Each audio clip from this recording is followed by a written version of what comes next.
So I'd like our questioners representative. We have two next generation. They too will be 40 years of light. And the old man, DeMont.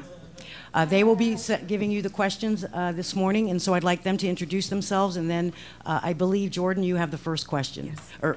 Well, I'm sorry. I do. Back up. You get 3 minutes to do your opening statement, and then they will ask their first question. But for now, we'd like them to introduce themselves. Aloha, Representative. My name is... Aloha, Representative. My name is Alohi Bickley. I'm the Policy Coordinator for Papa'ola Lokahi, but I'm here today on behalf of the Executive Council for the Shaw. Aloha to our awesome rep from the West Side. Yeah, DeMont Connor, one of your major constituents over there on the West Side. Ho'omanapono, Political Action Committee. Ooh. Friends, family, supporters, constituents, residents of Hawaii. I see a lot of former officials and current elected officials in the room. Robin Danner, panelists. Good morning, aloha mai kako, and aloha. It's such a privilege to be here today. I feel the love and the purpose of why this gathering was created. My name is Andrea Tupola. I am a native Hawaiian. My mother is Beth Pi'ilani Parker. My grandfather is Edmund Kealoha Parker. My grandmother is Leilani Bertelman Yap. My family is from Hawaii Island, but years ago, were displaced, lived across the US, came back to Hawaii, found their home. And so I returned home upon graduating from Kamehameha schools in 1998, which this year we make our 20th anniversary. Ooh, can't wait. After graduating, did some time in the mainland. Went to college, graduated from Brigham Young University, spent some time abroad in Venezuela, served a mission for my church. And then I came back home to Hawaii when I had my first child. And so I have two daughters, 9 and 10 years old. They go to Kulakaiopuni, Waiau. We live in the Waianae Coast, and I've lived there ever since 2010. And ever since I moved to that part of the island, I've felt such a strong connection to continue to learn and grow in who I am and where my family and my ancestors come from. And so I'm very grateful to be here. I'm grateful to share the priorities. I think the number one thing we need to talk about today is how to implement the vision of the Hawaiian Homes Act and really embody that vision. I think we need to talk about housing our Hawaiians, not in rental houses, but permanently. I think we need to talk about the wellness that was intended in the Native Hawaiian Homes Act and the wellness of not just the Native Hawaiian people, but our people. And I think we also have to talk about education and how all those three components make up what our people have been waiting for years, for generations. We can't keep going on with 22,000 people on the wait list. We can't keep going on with promising people that eventually one day they'll have houses or homes or even own their own land. This is our land. This is Hawaii. And I hope that as a people, not just as a Canada, but as a people, that we can continue to strive for more, for better, because it's our generation's turn to stand up and lead and do for our people what Prince Kuhio, what all the previous monarchs, what all the leaders of Hawaii intended for us to have, which was a home, which was love, wellness, and education. Mahalo. Question 1. Will you, along with your cabinet members, accept an invitation to attend and participate in a policy summit in February 2019 to introduce your cabinet and discuss your priorities? Absolutely. Let's do it. Let's do it yesterday. As Hawaiians, we hear every year that the government doesn't have enough money for all the needs of its people. And every year, the government tells us that they can spend money on areas like the Hawaii Tourism Authority that is not constitutionally mandated, yet ignore issues like resource management, water priorities, and Hawaiian homes that are constitutionally mandated. As governor, what is your government spending plan to address all the needs in our state? And will your plan require tax increases? Thank you. I think that's a common theme we hear at the government, and I think we're getting tired of it. When we always hear that there's not enough money, there's not enough this, there's not enough that, there's always excuses as to why we can't have these things. But let me remind people that there's plenty enough money. And actually in Hawaii, we're one of the most taxed, overtaxed states in the United States. So it is not that there is no money. And trust and believe, when you sit on the Finance Committee, you realize how much money is coming into this state. It's the priorities, yeah? When you prioritize, then there's always enough money for everything. And let me also bring in that it's a mentality. If we operate in the mentality of scarcity, we will never have enough. But if we operate in the mentality of abundance, you will always find ways to do what's most important because you set your priorities first. Priority number one is we need to house our people. And I will say it over and over and over again, that many island nations have found that this is the root of why their people disperse. This is the root of why they're unhealthy. This is the root of why they become incarcerated. This is the root of why they start to lean on substances that are addictive and abusive. And so housing people has to be the first priority. The second priority has to be wellness. It has to be. And is wellness connected to water? Absolutely. Is wellness connected to your ability to farm and live off your land? Yes. And it has to be a priority of education. And not just the kind of education that you're thinking about. Not just, oh, you got to go to college. I was a college professor at Libra Community College 4 years before I did this job. And I actually said to people, college is not for everyone. Uh-oh, I said it. Yep, I did. Because it isn't. Some people like to go to vocational training. Some people like to work with their hands. For some people, their idea of education is something that we can't even fathom right now. That's why we have charter schools, because we're embracing different types of learning. And so if those priorities are actually put in order, you will see that all of a sudden there's money to do everything we need to. And if we incorporate the people and the community members, our efforts will be doubled, tripled, quadrupled in effect of dollars. And no, I'm not going to raise taxes. I'm going to be able to do this because we're going to actually prioritize and find ways to make more meaningful impact, public-private partnerships, utilize the money that we already have from the people, and make sure that that money goes farther. Okay. Aloha.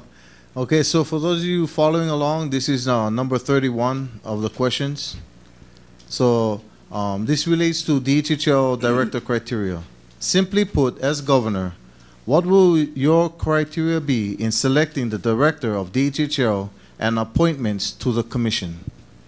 Well, I definitely feel like the theme we've heard and that needs to be addressed is that the voice of the beneficiaries needs to be important and permanent in the decision-making process. I've read through the Hawaiian Homes Act. I've read through many of the documents in the government, and it really is, I think, a disadvantage, a disservice to the beneficiaries to not have their voices be part of deciding the chair, the commissioners. I mean, how can we say that it's a democratic decision-making body when only one person decides? So it's something that, yes, could be changed into law, but maybe we don't. Maybe the governor says, you know what? I'm going to make a method whereby I'm going to collect the voices of the people. And if you know anything about me and my district, the way that I collect voices is very creative. I have town halls, I do online forums, I do Facebook polls, I do Instagram. So there's many ways to collect the voices of the people. And I think that the decision of the DHHL chair, who that person is, whether or not they embody and really understand the vision of the Hawaiian Homes Act, needs to be evident in their ability to hear the beneficiary's voice. You gotta believe that that's the most important part of what's missing right now, is the beneficiary's voice. And if that was part of it, then we wouldn't be where we are, because they would feel the pain and they would hear it. They would hear it from their people. So I know that it's not in state statute, but would I be making sure that commissioners and the chair are elected or at least governed by a group of people coming together to give their input about the choice? Yes. Because I can't know everything about every homestead, so I'm going to lean on these homesteads to help me make that choice. I'm going to go into Molokai, ask them what they think, gather the people up, and see what we can do to choose the right commissioners. Question number 8 for you guys following along. Hawaii's teachers need a champion in the governor's office to make sweeping changes to fill the high level of teacher vacancies in schools across the state. As governor, will you champion teacher housing, student debt forgiveness programs for local teachers, and working directly with the legislature to lead the nation to achieve respectable teacher pay? Yes. As I stated before, not only was I professor, but I did teach 5th through 8th grade, high school, college, and I think at the heart of who I am is that I'm an educator. And I know that It's very different for people when they watch me on social media or at the State House, because I tend to teach all the time. I love to teach because I feel like knowledge is power, and I feel like when you teach, that there's such a difference in a behavior change that can't be done through just changing laws. And so I feel like in order for us to really understand that, we have to make sure to place priority on teachers. I mean, priority means much more than just raising their pay. How about the fact that their medical is so dang high? I mean, let's talk about the whole package of what a teacher goes through. It's not just the salary. It's about the resources that they have to buy out of their own pockets. It's about the dental and medical costs that they can't even afford. It's about the fact that most of them are staying long hours, spending time away from their own children because of all of these other things that aren't being addressed. So I would say yes, that's one. Do I think there should be teacher housing? I think that there should definitely be a way for us to think about schools in communities with teachers and families that care about those schools. I'm a big advocate that curriculums and even the government within a school should come from its community, because then you're actually going to be developing curriculums based upon what you know about those children. Not a mandate from the state, not a mandate from the federal government all the way in Washington, D.C. that doesn't know anything about what we're going through. Something that's very community-based, so that the parents, the teachers, the community members feel a type of responsibility. They feel a type of kuleana to take care and to help at the school whenever they can. And so definitely, I'm down to champion it and change a lot of it. Brain drain is a real social and economic capital loss characterized by highly educated and highly skilled individuals, which include college and vocational trade graduates, leaving the state for economic opportunities. It is a major economic and social inhibitor. As governor, what are your plans to address and mitigate brain drain, including any new economic opportunities? And further, would you support and fund a governor's jobs program that targets local graduates in one-year fellowships for college and vocational trade graduates returning home? Recently, I had somebody contact me from Hilo about the fact that economic development, the opportunity for jobs, and even the creation of new jobs is something that the government's not focusing on. And I think when they say the word brain drain, what they mean is that, is it true, and you guys can kind of nod, is it true that our best and our brightest leave our state? Is it true that the best and brightest stay here? And is it true whether or not those people that are here feel like the jobs that they would want exist?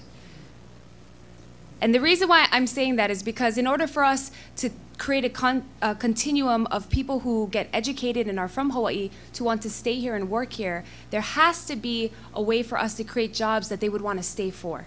Yeah?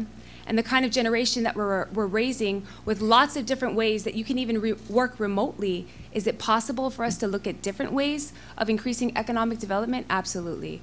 And I found in my district, one of the biggest things is that people are creating businesses and not necessarily knowing where the gaps are. There are huge gaps where if a business was created, it would automatically have business and thrive because no one's providing that service right now in the state. I can talk about recycling, I can talk about metal, I can talk about all kinds of things where we don't have a funnel of people that are actually going to be able to get a job in that field.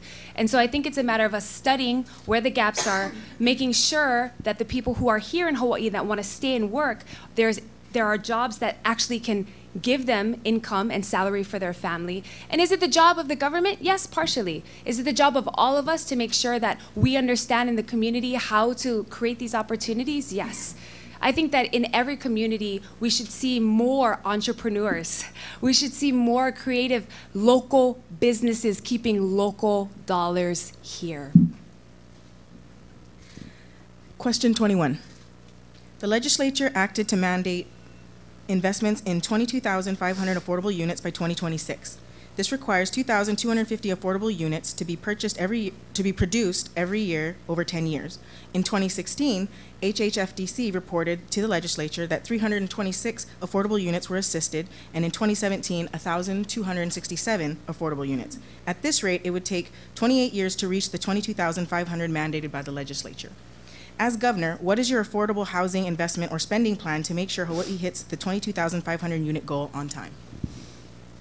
I think that housing is definitely one of the concerns of our state, of our people, but I do think that our approach to it will never solve the problem.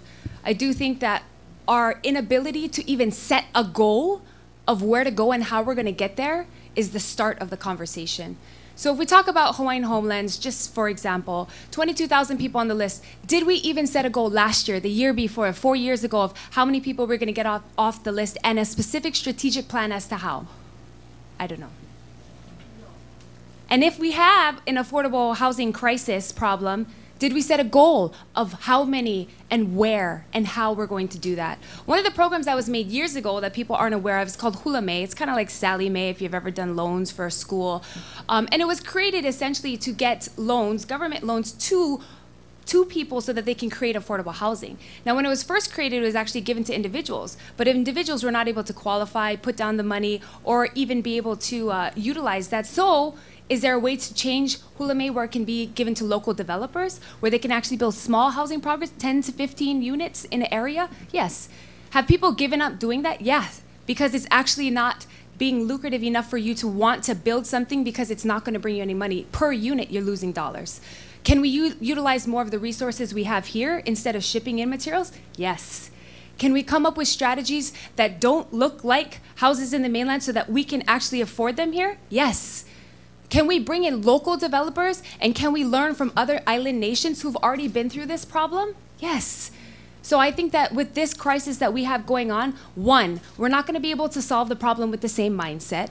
Two, you're never going to be able to solve the problem if you don't set goals. Three, you better create a strategic plan that makes sense and that empowers local people, local families, local developers to make sure that this helps our economy thrive. There are leaks throughout our government that are making dollars leave, and that's why we continue to cycle in and out of this revolving door. Aloha. This is question number 4 on the list, relating to Olelo, Hawaii. Hawaii was the first state in 1978 to recognize its native language as an official state language. As governor, will you give real value behind this official language, including fluency in the native language, as a preference in all state job qualifications when all other qualifications are equal? Yes. As I mentioned earlier, not only do we speak it in our home, but my children do attend school. Why? Because I believe that by us learning our language, learning our culture, that it would make us stronger, not just as individuals, but as a whole nation. And I think that for me, making sure that these services and these opportunities are afforded in every government branch should have been done years ago. In the judiciary, in regular areas of the government that should be providing both English and Hawaiian interpretation. It's something that our government had agreed to, had said this is another official language, but have we supported it as such? Have we made sure that we actually are upholding it as such? No. And so I do think that we need a leader from the very top that's going to be able to put this as a priority, not just through the embodiment of speaking the language, but through the actions of making sure that each of the agencies understands how important this is. And not just for Native Hawaiians who can speak, for all Native Hawaiians. Because all of us at one point in time or another are learning more about our own language, our own culture, our own people. And so I do believe that it'll make Hawaii a better place. Question 19. More than 22,000 Native Hawaiians are spending their lives on the wait list to receive a land award under the Hawaiian Homes Commission Act of 1921. Too many simply die on the list, never receiving an award. These homestead land awards can be made for a residential, farming, or ranching lot with or without infrastructure. As governor, what is your plan to eliminate barriers within state government at DHHL to issue not hundreds, but thousands of lease awards during the next 4-year term? Let's issue thousands. Let's do it. I'm excited to do this. I mean, I think that, there's a lot of bureaucratic, unnecessary layers that are related into why perhaps the department can't execute the initiative to get people off the list. Do those bureaucratic layers need to be peeled back? Absolutely. I think in life, you always have to question, yeah? Question why certain things are happening, because if the vision of the Hawaiian Homes Act was to house every Hawaiian permanently, to make sure that their wellness is taken care of, as well as education. So if that is the vision, then we need to be doing whatever we have to get to that vision. So I would go back to the vision, because when you can't see a clear vision, then you let bureaucratic layers hold you back. You let excuses, you let lack of funding, all of these things that really, they're just excuses. You can get around it. I've seen developers downtown go like this, boom, 16,000 units. Yeah, and there's a reason why, and there's methods why. Is it impossible? No. Do you have to study it? Yes. Do I think that within the waiting list, we should set a realistic goal and actually get people off the list? Yes. And if it's not possible to get them off the list, then don't promise them that. Don't tell people that. And that's what I've told my community all the time. The government should not be saying stuff they cannot do. So if you can't do it, then say it. But if you can't do it, then set a goal, make a plan, make it transparent, get the people involved, and get as quickly to the end as you can. This is question 10. Water is important to Native Hawaiians, and it is important to everyone. The state's obligation is to, quote, protect, control, and regulate the use of these resources is enshrined in the Constitution. Water use can be hotly contested between corporate and community interests. Do you believe our current approach to freshwater resource management is working? And as governor, how would you ensure a more balanced approach to water use throughout Hawaii between corporate and community needs? If you're aware of the the public trust doctrine, and this is old, if you look that up, it basically says that the needs of natives and residents of Hawaii should be prioritized over commercial needs for water. And then if you look back to the water code, I think that was like in 1978, it actually specifically states what we should be doing about giving access to water to everyone in our state. And I would revisit those items, all of us, and those who are in decision-making positions such as the Water Commission, Board of Water Supply, and really decide if we're really upholding those. And I say that because we've seen so many cases of water diversion. You know, when I was in Ha'ena, in Kauai, north side, Limahuli, that's one of the very few streams that actually runs from the mountain to the ocean, hasn't been touched, hasn't been diverted. And because a lot of these streams are being diverted for whatever reason, that Board of Water Supply, Water Commission says we need to disperse it, what then happens? It doesn't flow all the way through the land like it used to. It doesn't actually help the farmers. It doesn't help the streams. It doesn't do what it used to do. And then all of a sudden they tell us there's not enough water. Well, then put the water back in the streams, yeah? And there's other ways that we can actually share. But we knew this example in Maui when it happened, that there was always this thing saying, oh, there's not enough water, there's not enough water. 45 billion gallons of water was leaking out of those irrigation ditches. We knew that. And they're still saying there's not enough water. They were mandated by the courts to put the water back in for the terraformers. Did they do it? No. So they had to do it again. Go ask BLNR to actually uphold what they said by putting the water back in. And for those of you who have followed the issue, you understand what I'm saying. The gist of what I'm saying is that, is the way that the state is handling our water issues correct? No. Did I make it up? No. It's actually written into law, and I think we need to revisit what it says and how to make sure that we're prioritizing the people's need for water over commercial uses, and that we're actually making sure that the way the water is used is that we have a mindset of abundance, because there was plenty of enough water for decades in our state, and all of a sudden now we know more. Mahalo, Representative Tupola. We'd like to now give you your 3 minutes closing.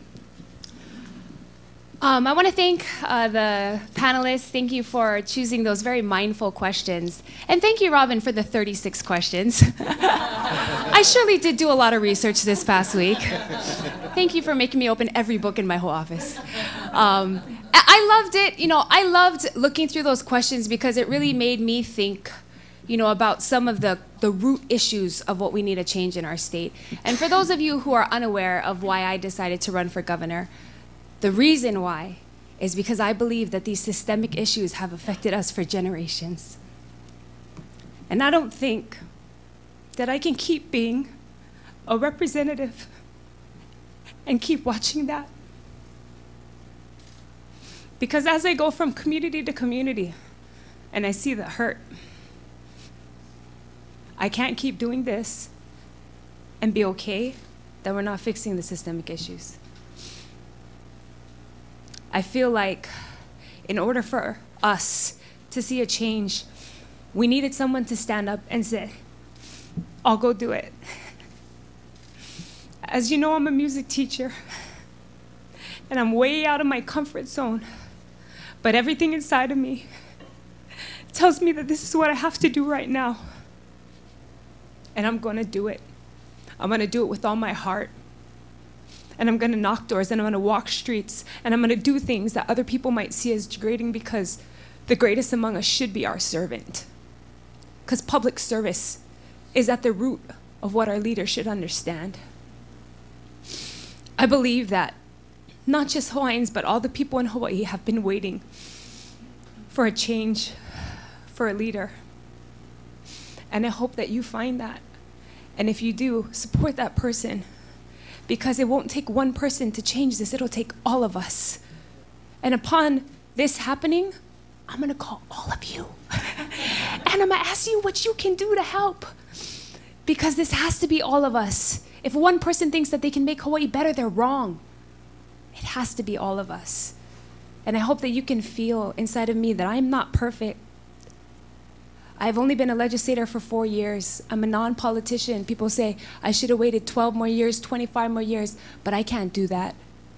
I can't wait those many years and then look at my kids, the generations to come, my grandkids, and say, I'm so sorry. I could have stood up and did something, but I was afraid. I could have stood up and did something, but people told me to wait. I'm not going to say that. I'm going to live my life with no regrets. I'm going to stand up and do the best that I can for the people that I love. And I truly do. And I hope that you guys can feel that. This is much bigger than me running for governor. This is about finding someone that loves the people enough to truly serve them. Thank you so much. Aloha.